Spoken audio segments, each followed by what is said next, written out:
Hello, welcome to another episode of My Check Sports. Today I will have somebody very special, dear to the heart as well, because he is my background in Salvadorean champion El Famosito Hernandez. Here he is. Let me get him on. There you go. There you are. Champion El Famoso Hernandez. Just waiting for the connection.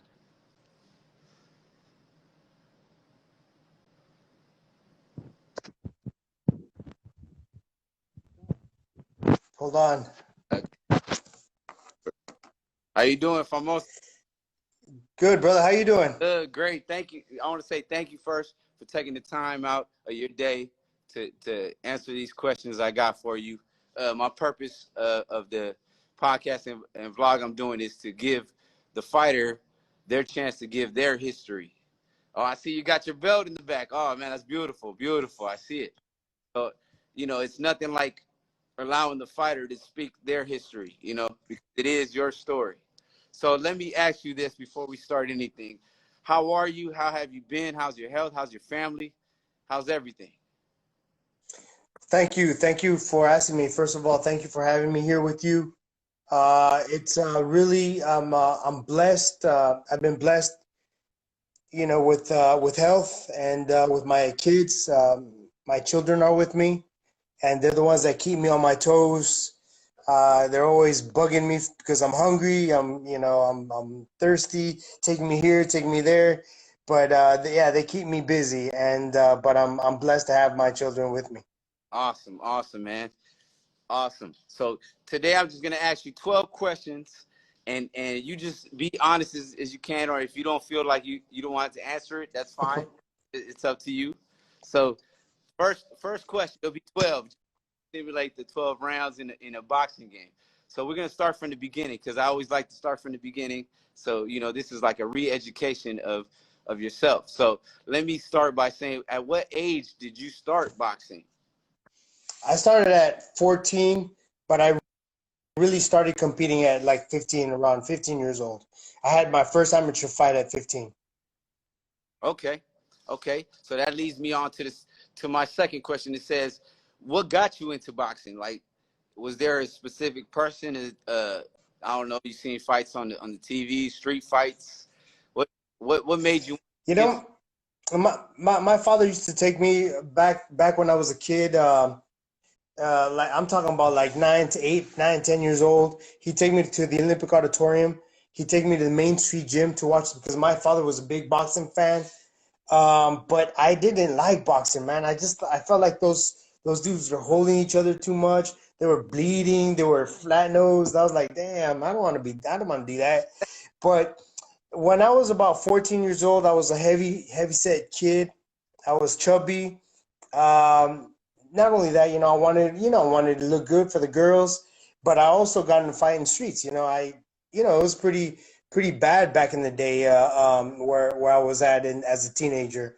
So there was a lot of racism with the Hispanics and the blacks. So we all had to be ready, and so I was not picked on. Well, I guess you could say I was picked on a little bit.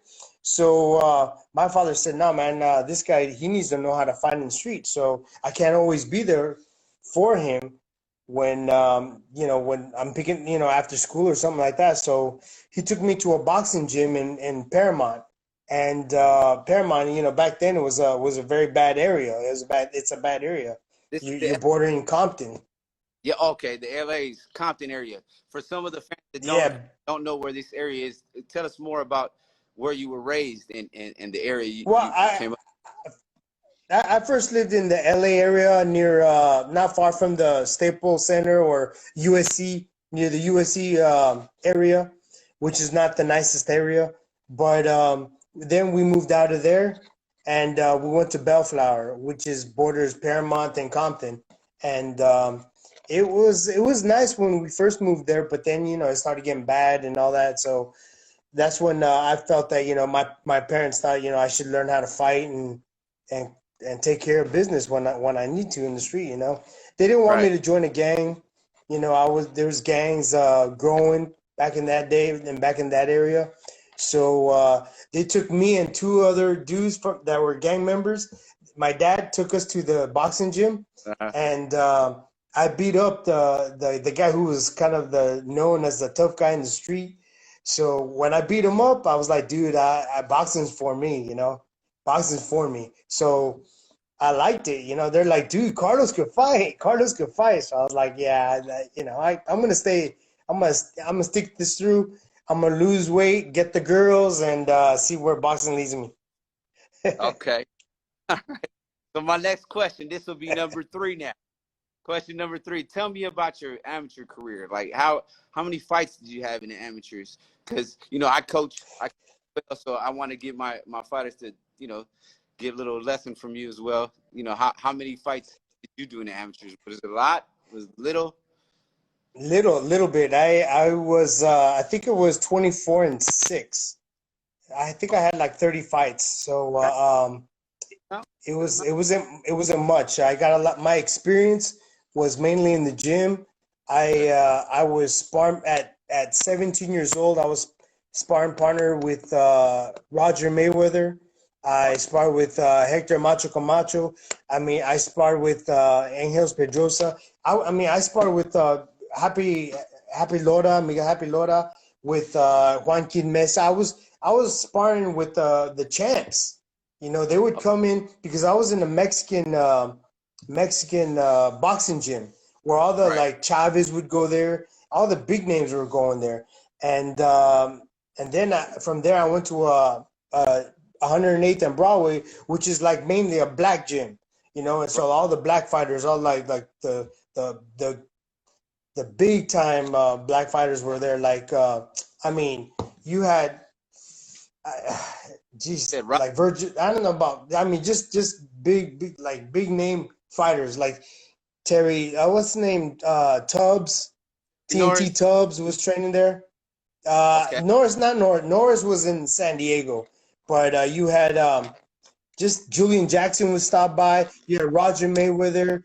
You had just top fighters in that gym. I would go from the Mexican gym to like a black gym because they have different styles. So I wanted to learn that North American type style because it was fast and it was sharp and not more like the Mexican is more of a slower, rough kind of boxing. Right. So it was good to learn from those gyms, from those fighters, but I didn't have much of a boxing history. Right. Okay. That Amateur boxing history. So you were speaking on your sparring. One of these questions of mine jumps all the way to 10th, but I'm gonna make this number 4 now. All right. Story about your sparring, like something that no one has ever heard before about your sparring. You were telling me that you were sparring at 17 years old with these pros. Give me an insight. Give me something juicy so the fans could, something Jeez, tough sparring. I don't know, but I don't know. I guess um, it was just I had Yeah. tremendous sparring with big name guys. I guess the only thing you could say for sparring, but I was already a pro, is I don't know. I can't tell you. Sparring to me was very very serious. It was like a fight. Right. And so I would take sparring serious. I sparred up and coming guys. That would beat me up. I, I guess the juiciest thing I could say is beating up a guy in sparring but this was after a couple of years because when I was just learning, I didn't have much of an amateur experience. He beat the crap out of me. In fact, he closed my eye, and I was about 17, 16 years old, and he was getting ready for Chavez. He fought Julio Cesar Chavez in New York. His name was Rufio Rojas. He was a Mexican champion, puro mexicano, But then later, when I started getting my experience and all that, beat the shit out of that dude, bro. It was no, there was no. I never forgot. I never Yeah, forgot. waiting for that moment to get Nice him back. guy, nice guy, but damn, I had to get back. Yeah. All right, leading to my next question is, how did you get the name Famoso? We all Interesting story. Famoso, well, because when I would go to El Salvador and stay with my grandpa, because I would stay with my grandfather over there. Um, I would always I was just a troubled kid. I don't know. I had a lot of trouble. I caused a lot of trouble.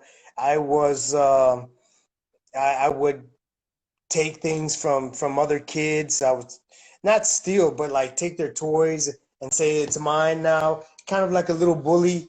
Not that I was, but I would just I don't know. I just wanted the attention, I guess. And so all the kids would start crying to my grandpa, and my grandpa would say, "Puta, este niño es famoso," because everyone's complaining about him. So that's how it was as like a 6 year old kid.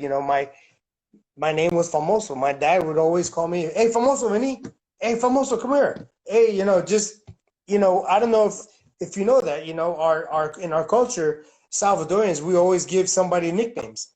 So right. everyone has a nickname in our family, and so I was Famoso because I was a little travieso. Yeah. Okay. Uh, Now we're going into question number 6 that I have for you. It says, how did you turn pro? And I know it was 1992, right? It was 1992. On my How did you birthday. turn, and who managed you to turn pro? No, I didn't have a manager for my first pro fight. I Okay. wanted to get a manager, but the guy that said he was gonna manage me, I'm glad I didn't sign with him because he did help me. He did help me with like an allowance to well, not an allowance. He just let me borrow a car, and he gave me money for gas to go to the gym. Right. But he never wanted to sign me.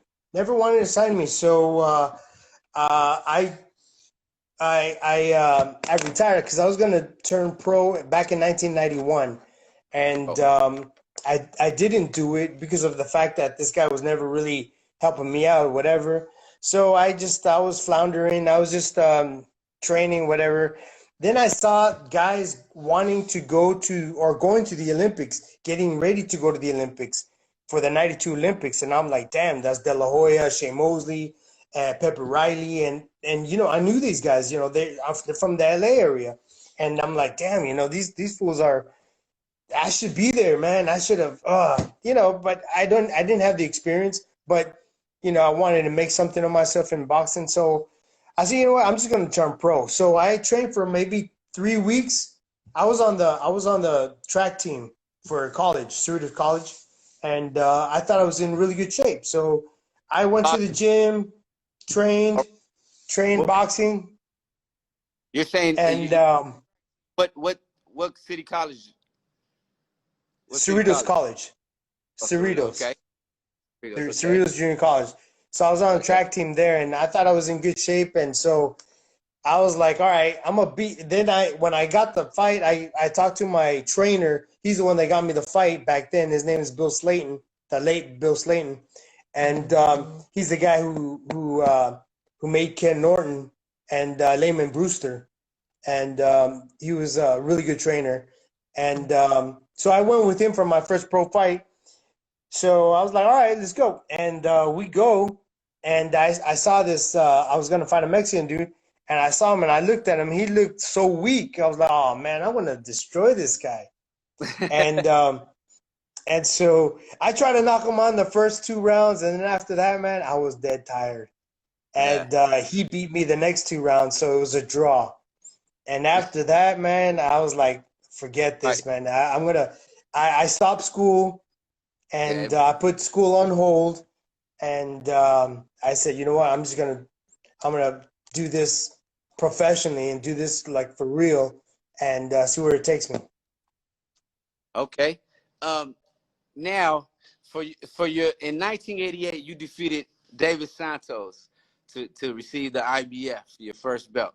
You know, in 2003. oh, it was 2003. Oh, excuse me. Yeah, Wrong note there. 2003, you defeated David Santos in Las Vegas, and our president was there, Francisco Flores. Also, I noticed that Duran was supporting you. Alexis Arguello was supporting you. It was a big day for Central America. it was.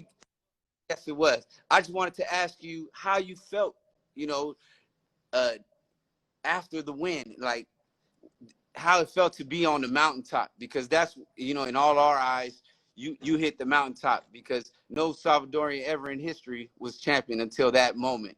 And so for us, it was a proud moment in our history. So tell me Correct. how you felt Correct.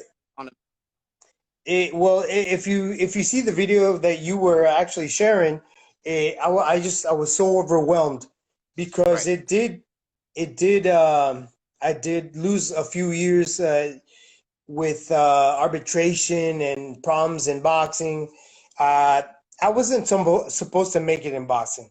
I didn't have the backing. I didn't have the support of the people, because Salvadorans really, they didn't really follow much of the boxing like the Mexicans do, and so it was pretty hard. But I was trying to fight for my identity as a Salvadorian American in LA, and trying to let people know that there's a Salvi out here fighting for us, representing El Salvador. And so it was tough. I wasn't supposed to be champion, and by the grace of God, I I reached it, and like I'm going back to tell you, in the video when they're announcing my name, I was just very overwhelmed with emotion, and how long it took really to reach the pinnacle, to win the world title, and it was overwhelming and beautiful at the same time. Yeah, it was a great moment for all of us, man. Just watching you reach that mountaintop, man. We were so proud. Our whole family's watching. It was a great time in history. Um, Thank you. just for the amateurs to understand about, a little bit about the weigh-ins. I want to know, what meal did you eat immediately after weigh-ins? I'm not talking about the Gatorade and the banana to get you back on, but I'm talking about like after I you think it got. was I believe it was chicken, a little bit of salad, and a light pasta. But it was, I really liked the meats, the beef instead of the carbs, and so that was easier for my body to digest, because I felt I would feel heavy and flat when I would eat too much carbs. In fact, I have a story. Here's a story, like going back to question number 2 or 3. But Okay. I remember fighting in the undercard of Maromero Paez. Him and Oh, I, we were fighting on the same card, and we went to go eat after the wings. We went to go eat together, but he overate, that he started throwing up, and he had a big bowl of pasta, and after seeing that, I said, and because I would feel full as well, and flattened and kind of lethargic. yeah. But after seeing him throwing up and going through all that, I didn't think that was good for the body. So I believe that having lean meats, eating the same thing that I was eating, not changing it up because of that I'm gonna fight. I got to load up on carbs. I didn't want to change my body into something else, and shock it. I wanted to eat the same thing that I was eating, that was making me feel wonderful, which is the lean meats. Mm. Okay. So now we're moving on to the last two were 7 and 8. So we're now going to number 9. Now, like I said before, All you right. don't have to answer this. It's up to you. Which fight was your biggest payday out of all your? The Morales fight. That Morales fight. That was out of almost, with everything that came with that fight. It was almost $1 million, and so it was my highest payday, and I thank God for that fight, I was You was able tough. to buy several homes and invest Yeah. my money in real estate. You know, although it was very very hard for me with real estate crash. You know, I lose a lot of homes, but you know, I was at least um, able to invest and make some good investments. And thank God I was able to do that because of that fight with Morales. Okay. I watched the fight and I felt like one judge got the scorecard close. You know, like it just seemed like you were on the tail end of a lot of decisions that it just, you know how referees are, man. You were on the bad side of those, you know, those decisions. I felt like a lot of some of your losses shouldn't have been losses, you know, or it should have been closer, like Thank the you, Morales. Yeah. So moving thank you, forward, thank you. yeah.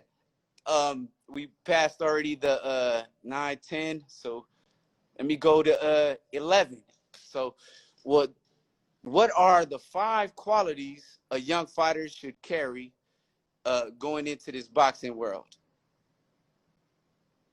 5 qualities. Okay, I believe 5 qualities. Well, just what I instilled in my children, both of them, because they're they're they're athletes. They are high caliber athletes. My children. My daughter's on the U.S. national team for acro gymnastics. My son's a top. He was voted best player in his position in south of Texas. So you know, my kids are. I try to instill the that winning attitude, the that mentality. You know, So to try hard and never give up. But I think the number one thing, the first quality, is to believe in yourself. Try to believe in yourself. You know that you could do it. If things are down, you know it's you have to fight through that. And so my kids, you know, my kids have their bad days, but we have to always come back stronger and let that go. You know, we learn from those bad days. Thing is dedication. You know, you have to be dedicated in this sport. And hold on, yeah, you have to be dedicated in this sport and sacrifice. You have to sacrifice a lot. There was a time where I was homeless. I didn't have a place to stay. I had to live with some friends in this garage because I didn't have a home. I left my home to try to capture my dream. I left my home at 21 years old. I went to Venice Beach. I was living in Venice Beach, living in an apartment with a few other fighters, and we were all roommates, trying to make a living, trying to make it out of the hood or out of just to make it big, you know. And thank God, you know, I believed in myself. I had faith. I really have faith. I'm very very Catholic Christian person, very close to my God. And so even when I was fighting, you know, I was praying. I'd be praying while I was fighting. And so it was I have that very instilled in me, in my heart, when I'm running, when I'm training. And so I try to instill that to my children. So I need them to understand what the goal is. We don't give up. We keep striving to work for that. Because I mean, I fought for the WBC title 3 times, and I lost, you know, each time. But I kept trying. I kept trying. I kept trying. Thank God I became champion of the world. yeah, yep. All righty. Let's get I don't to know if those were 5, but let's those were a recap few. about halfway through, but let's recap it. So you say first is believe yourself, right? Is that what you said? Totally. I believe in yourself. Totally. I Number two also is believe in I also believe in dedication. You have to dedicate that yourself to the sport, because they're not going to just give it to you for free. You have to work your butt off. And so this dedication. You have to sacrifice. I mean, there's time I didn't go out as a young man. I didn't go out. I didn't go to clubs. I didn't go party. I didn't do that. I didn't drink. I do that now because I'm able to. But I didn't do that before because right. I needed to sacrifice myself to know Right. what my goal was. My goal was to be champion. And that's another thing. Set your goals. That's one thing that I think is very important. Is set goals, short-term goals. You want to be first. You want to be national champion, North American champion. Then let's go for that world title. But obviously the main goal is to be world champion. But set short-term goals first. And that I think is going to help you achieve that big goal, which is becoming world champion. Okay. So I got 3 so far. So we said believe in self, dedication, and what was Sacrifice. price? Give me a Yeah, fourth. the sacrifice. Okay. Give me a fourth and fifth. Uh, okay.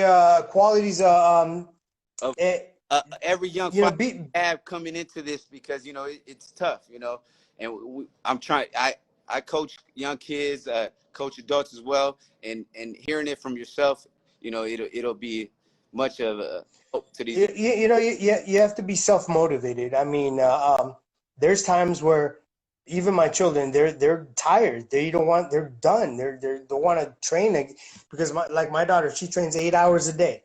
My son, he does soccer, so it's less, but it's more intense. He's doing cardio, and so it's a lot of work. And I remember those days.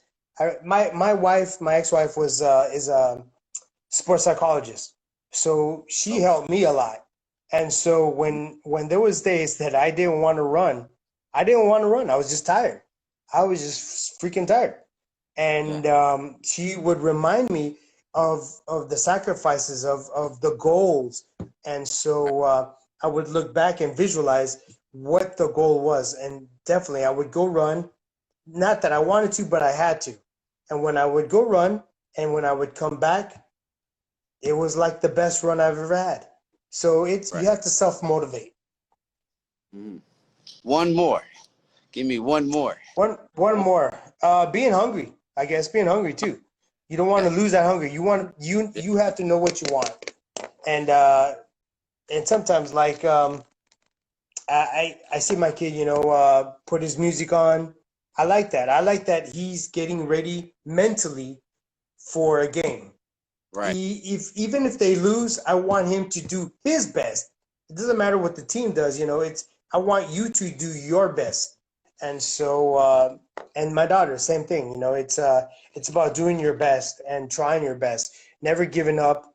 And that's really, really it. I mean, more than anything, I think the first 3 qualities should sum up everything of what a fighter needs to have for especially for a sport like this, boxing. You have to be hungry. You have to know what you want and dedicate yourself and sacrifice and not cry about it. And be, more than anything, do this not because of the money, but because I didn't do it for the money. I did later because it was a business, but I did it. I was winning $200 my first 4 or 5 fights. I was making $200, but then I learned, and then I got a manager. I started making money, so it was good.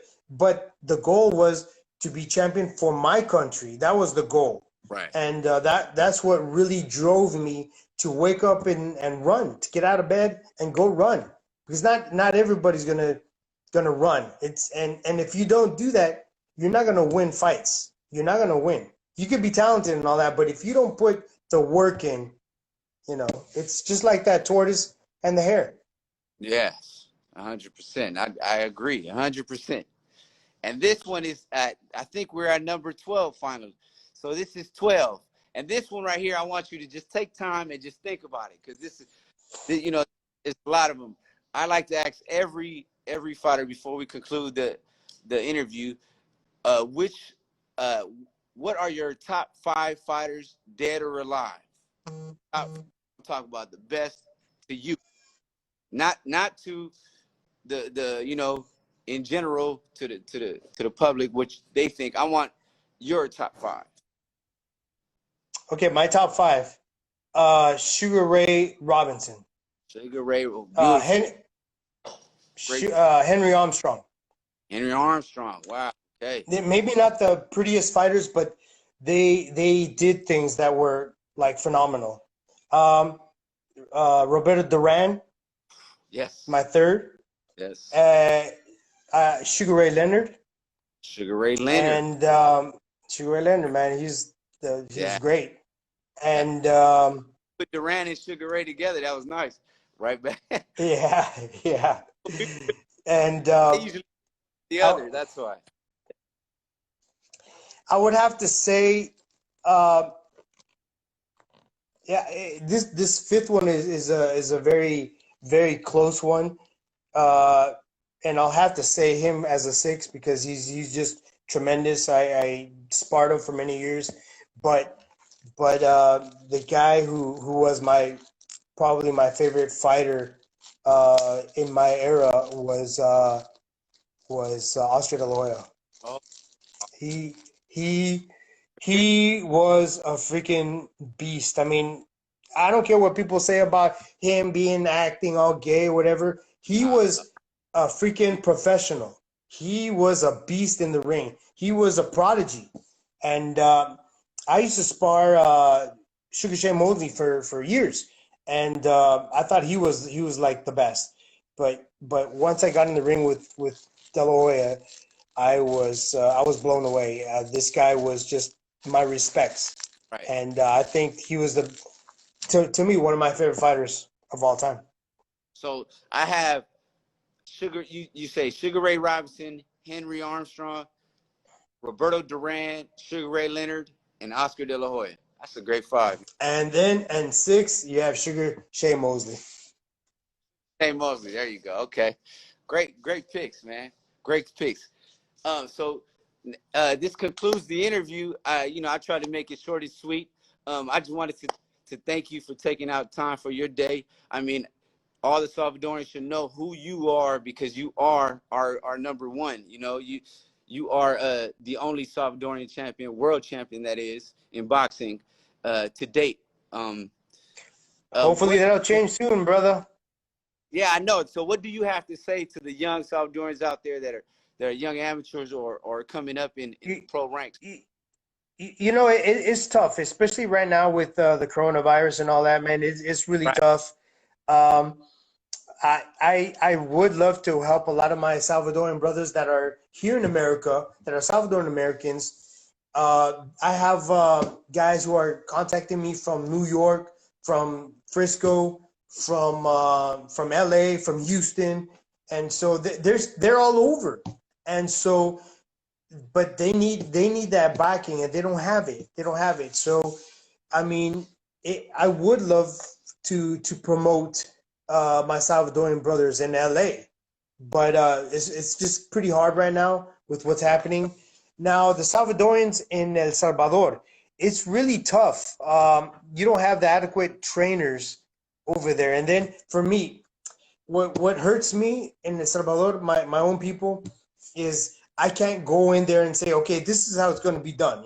You're going to train this way because this is going to. I've been there, I know, but they feel like I'm walking over them and stepping on their shoes. So I try to step back, and I want to be humble about it. And so, they don't ask. They don't want to ask for my help because they're proud. We're proud people. Yeah, But it's sad. It's yeah. sad because I would love to help. And maybe sometime in the near future, I will make the move to go to El Salvador and open a gym over there for my people, for the fighters, but also for the people who want to lose weight, want to stay active. Do what you do. Exactly.